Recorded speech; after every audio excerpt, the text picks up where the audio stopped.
Voy a hablar sobre la disolución ideal, o lo que conocemos como color de Rayleigh.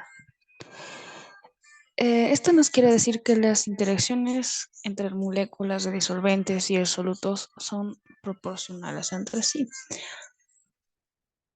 por lo que en una presentación gráfica nosotros le interpretamos a la disolución ideal como una línea recta. O sea, en realidad es una línea. Por otro, en la dis En un ejemplo de una disolución ideal, tenemos la disolución del grafeno con tolueno, porque sus interacciones son proporcionales debido a que dos moléculas son similares en el tipo del tamaño que tienen, sus formas y propiedades químicas. En esta disolución, el benceno llega a reducirse y su fase de vapor contiene tanto moléculas de tolueno como de él mismo. Pero esta mezcla en particular, para que nosotros podamos saber la supresión de vapor, hacemos el uso de la ley de Raoult, lo que nos dice que la presión parcial de cada componente de una disolución ideal de líquidos es igual a la presión del componente puro multiplicado por su fracción molar de la disolución. Cambiando de otro tema, lo que tenemos es un diagrama de temperatura, composición y destilación fraccionada. En este momento, lo que comprendemos sobre este tema es discutir la destilación fraccionada. Lo que usamos un diagrama que lo representamos con temperatura y composición. Podemos tener de este gráfica el ejemplo anterior, que era sobre el benceno y el tolueno, donde la temperatura de la disolución en función de la composición promedio del sistema de una presión de vapor, se puede usar la presión total, que en realidad la presión total es un ATM, y el diagrama es útil para identificar el punto de ebullición y del punto de ebullición mínimo de la solución. Este diagrama también puede comparar con el diagrama de presión-composición para entender las relaciones de temperatura, presión y las disoluciones que encontremos dentro del diagrama o de la mezcla, también se podría decir. Lo que podemos entender o representar como es un diagrama temperatura-composición es que esta nos muestra una relación entre la temperatura de ebullición de una disolución y su composición. Este diagrama está utilizado directamente para representar la destilación fraccionada, lo que nosotros entendemos que es en química una técnica de separación importante en la industria para determinar las condiciones óptimas para separar los compuestos o componentes de una disolución.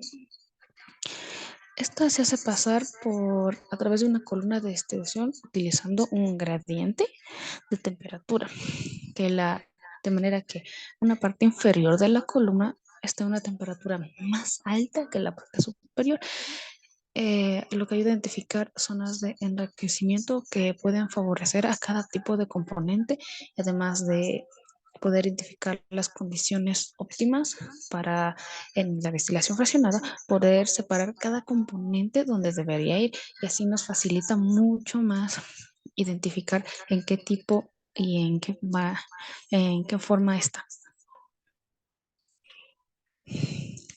Otro de las definiciones que vamos a utilizar son las propiedades coligativas, que están, bueno, en estas podemos ver un punto de ebullición, una disminución del punto de congelación, la presión osmótica.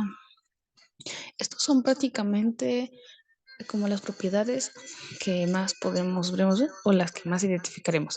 Y dependen únicamente estas de una concentración de soluto, más bien no de su naturaleza.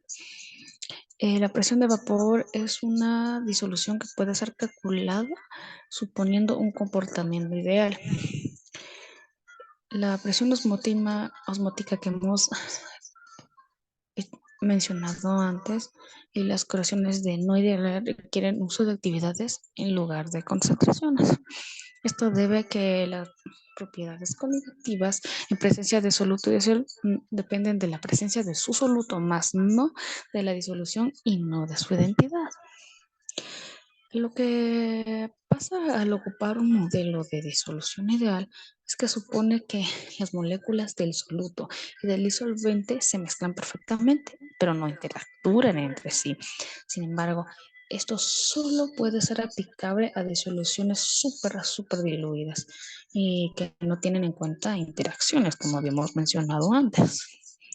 Pero en relación con un componente químico y las propiedades coligativas en sí, podemos decir que en una elevación del punto de ebullición y una disminución del punto de congelación, estas se encuentran relacionadas con el cambio potencial del disolvente en la disolución que hemos hecho.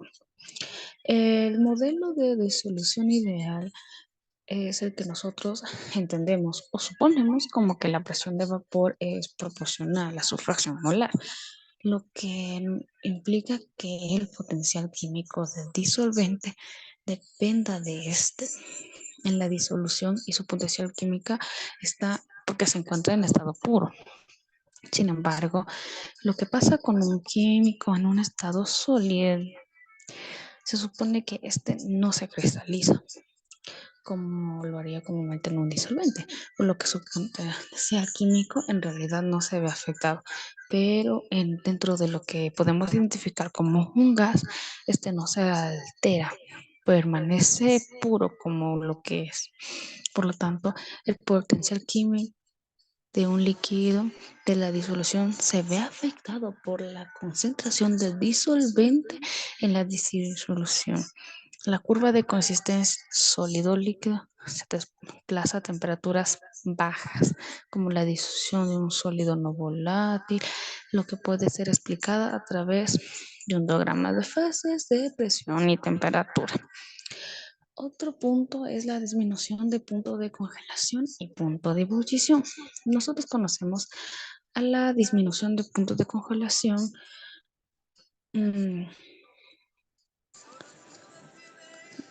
como